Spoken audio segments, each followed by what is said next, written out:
사도신경. 나는 전능하신 아버지 하나님 천재 창조주를 믿습니다. 나는 그의 유일하신 아들 우리 주 예수 그리스도를 믿습니다.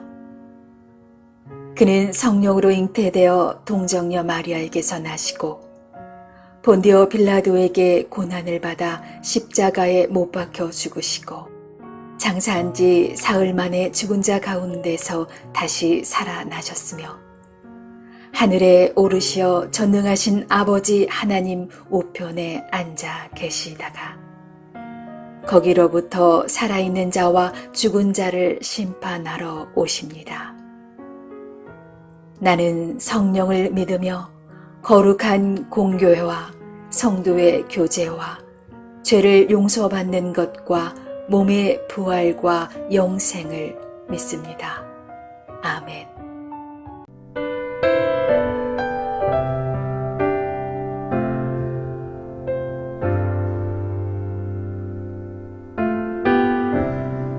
십자가 그 사랑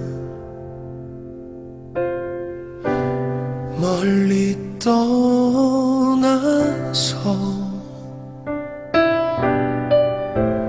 무너진 나의 삶 속에 잊혀진 주 은혜 돌 같은 내 마음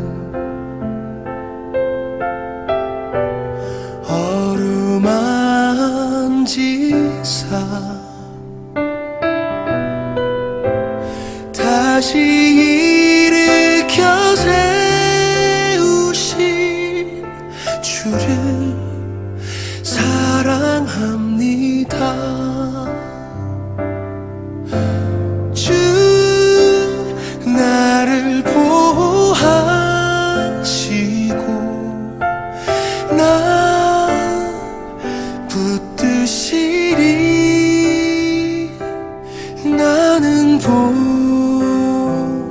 배롭고 존귀한 주의 자녀라.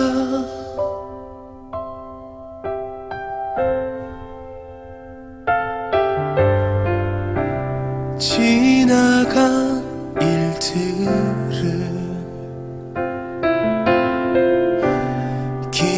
기억하지 않고 이전에 행한 모든 일 생각지 않으리. 사막의 강물과 길을 내시는 주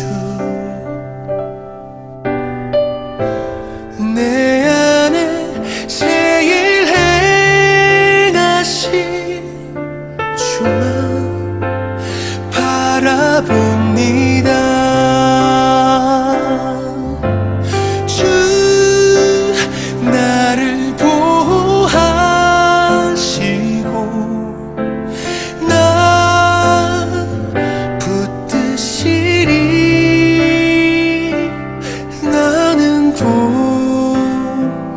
배롭고 존귀한 주님의 자녀라.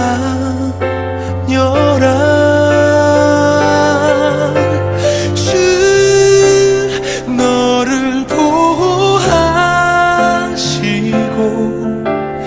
널 붙드시리. 너는 배롭고 존귀한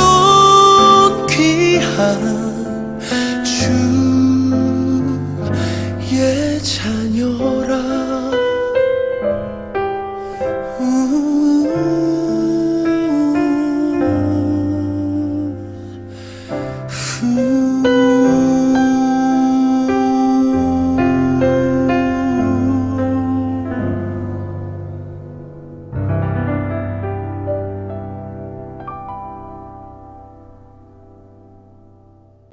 또 스루야의 아들 요압의 아우 아비새이니 그는 그 세 사람의 우두머리라. 그가 그의 창을 들어 300명을 죽이고 세 사람 중에 이름을 얻었으니 그는 세 사람 중에 가장 존귀한 자가 아니냐. 그가 그들의 우두머리가 되었으나 그러나 첫 세 사람에게는 미치지 못하였더라. 또 갑스엘 용사의 손자 여호야다의 아들 브나야이니 그는 용맹스러운 일을 행한 자. 일찍이 모압 아리엘의 아들 둘을 죽였고 또 눈이 올 때 구덩이에 내려가서 사자 한 마리를 쳐 죽였으며 또 장대한 애굽 사람을 죽였는데 그의 손에 창이 있어도 그가 막대기를 가지고 내려가 그 애굽 사람의 손에서 창을 빼앗아 그 창으로 그를 죽였더라. 여호야다의 아들 브나야가 이런 일을 행하였으므로 세 용사 중에 이름을 얻고 30명보다 존귀하나 그러나 세 사람에게는 미치지 못하였더라. 다윗이 그를 세워 시위대 대장을 삼았더라. 요압의 아우 아사헬은 30명 중에 하나요. 또 베들레헴 도도의 아들 엘하난과 하롯 사람 삼훗과 하롯 사람 엘리가와 발리 사람 헬레스와 드고아 사람 이게스의 아들 이라와 아나도 사람 아비에셀과 후사 사람 무분네와 아화 사람 살몬과 느도바 사람 마하레와 느도바 사람 바나의 아들 헬렙과 베냐민 자손에 속한 기브아 사람 리베의 아들 이때와 비라돈 사람 브나야와 가스 시내가에 사는 히때와 아르바 사람 아비알본과 바르훔 사람 아스마웻과 사알본 사람 엘리아바와 야센의 아들 요나단과 하랄 사람 삼마와 아랄 사람 사랄의 아들 아히암과 마가 사람의 손자 아하스베의 아들 엘리벨렛과 길로 사람 아히도벨의 아들 엘리암과 갈멜 사람 헤스레와 아랍 사람 바아레와 소바 사람 나단의 아들 이갈과 가스 사람 바니와 암몬 사람 셀렉과 스루야의 아들 요압의 무기를 잡은 자 브에롯 사람 나하레와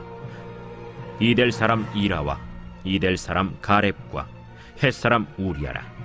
이상 총수가 37명이었더라.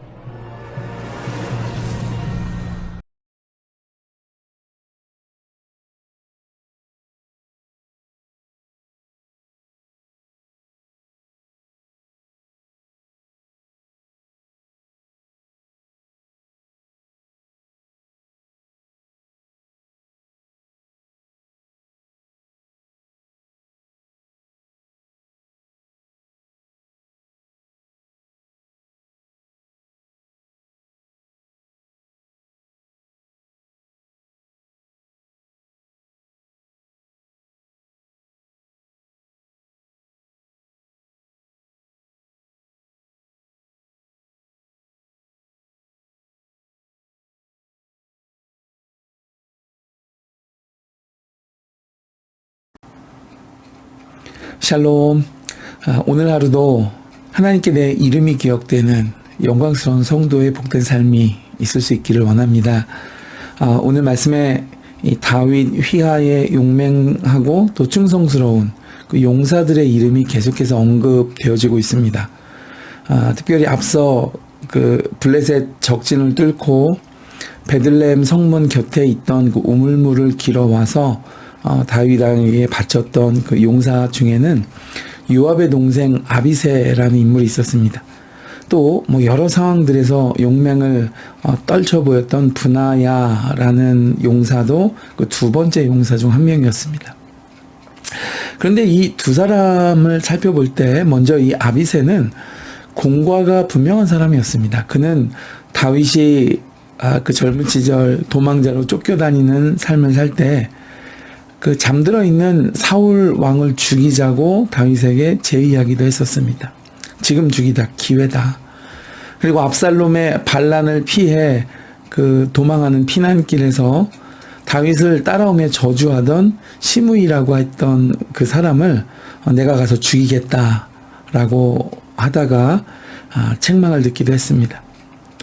또 사무엘 하 3장에서는 왕의 명령도 없이 요압과 함께 이스라엘 군대 장관 아브넬을 죽여서 다윗을 공경에 빠뜨린 적도 있었습니다. 그러니까 이 아비새는 용맹한 장수였으나 어떤 면에서는 아주 골칫덩어리이기도 했습니다. 브나야도 마찬가지였습니다. 그는 용사였지만 신중하지 못한 사람처럼 보입니다. 그래서 오늘 말씀에도 있지만 사자와 대결하기도 하고 또 창을 가진 거인에게 막대기로 들고 나가 맞서는 등 뭐 자신의 용맹을 증명하기를 즐기는 사람이었던 것 같습니다. 근데 이제 어찌 보면 이렇게 어딘가는 부족할 수 있는 이런 수하들이 다윗 왕 아래서 유능하고 또 용맹한 정사가 되어서 이렇게 이름이 기록될 수 있었던 것은 그것은 다윗의 지혜와 리더십 때문이었습니다. 즉 참된 지도자 아래서 비록 부족하지만 훈련되고 성장해서 가치 있게 쓰임받게 되었던 것이죠. 예수님의 제자들도 다시금 한번 생각해 보면 뭐 그렇게 믿을 만한 사람들이 아니었습니다. 사람들로부터 기피 대상이자 또 미움도 받았던 세리, 마태는 예수님을 만난 후에 동족에게 복음을 전하는 전도자가 되었습니다. 일자무식의 다혈질의 어부였던 베드로, 그의 인생의 변화는 정말 가장 극적이다라고 말할 수 있을 것입니다. 그는 초대교회의 지도자가 되어서 놀라운 성령의 사역자가 되었습니다. 이처럼 어떤 만남이 있느냐에 따라 인생과 미래의 방향이 바뀌어지기도 하는 것이죠.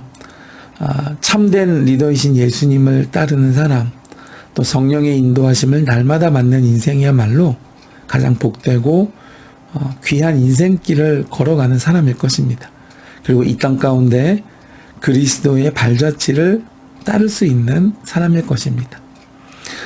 참된 우리의 리더자이신, 우리의 목자이신 예수 그리스도를 날마다 쫓을 수 있는 우리 하루의 삶이 될 수 있기를 간절히 원합니다.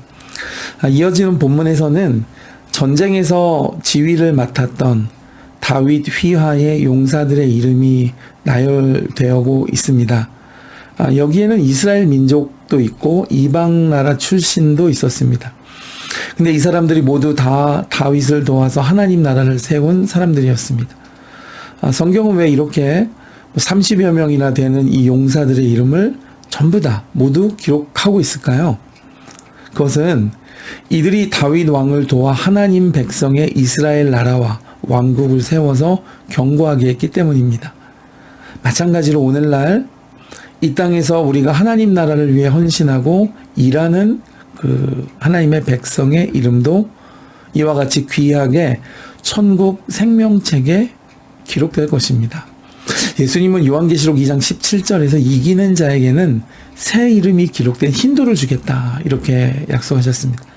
또 이어지는 요한계시록 3장 5절에는 그 이름을 생명책에서 결코 지우지 않고 그 이름을 하나님과 천사들 앞에서 시인해 주시겠다라고 약속해 주셨습니다. 이처럼 이 용사들이 여기에 기록된 것은 하나님 나라를 위해 목숨을 걸고 그들이 헌신했기 때문이었습니다. 우리들도 생명체에 기록되기 위해서는 이 땅 가운데서 죄와 싸워 승리하는 치열한 영적 전쟁에서 승리해야 하는 것입니다. 예수 그리스도의 이름과 하나님의 나라를 위해 싸워 승리하는 사람들은 영광스러운 생명책에 그 이름이 기록될 것입니다. 그런데 여러분, 이런 영적 싸움을 할 때 나 혼자 하는 것이 아니라 우리 안에 내주하시는 성령님의 도우심으로 반드시 승리할 수 있을 줄 믿습니다. 오늘날 세상 사람들은 자기 이름 남기기 위해 애를 쓰죠. 그러나 새하늘과 새 땅에서는 그런 것이 아무 소용이 없습니다. 성도는 오늘 다윗의 용사들처럼 영원히 남을 이름을 위해 힘써야 할 것입니다. 이 땅에서 주님 가신 길을 따라 영원히 불릴 이름을 얻는 복된 전진이 있으시기를 주님의 이름으로 축복해 드립니다.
아멘.